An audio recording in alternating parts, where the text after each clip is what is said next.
उस दिन तो इत्तेफाक से टक्कर होगी, मगर तेरा खमीर कहता है कि तू टक्कर खाए बगैर नहीं टलेगा।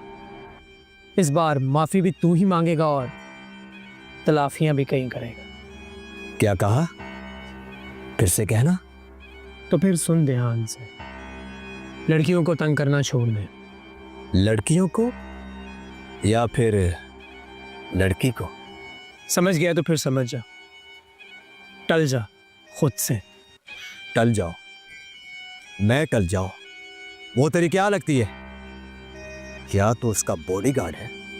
बॉडीगार्ड हूँ, वो तो कोई भी हो सकता, पर तेरी इतनी औकात नहीं है। मैं उसका लाइफ गार्ड हूँ, लाइफ गार्ड। और लाइफ गार्ड से फेक होता है, वन एंड ओनली वन, और आखिरी सांस तक उसके साथ रहता है।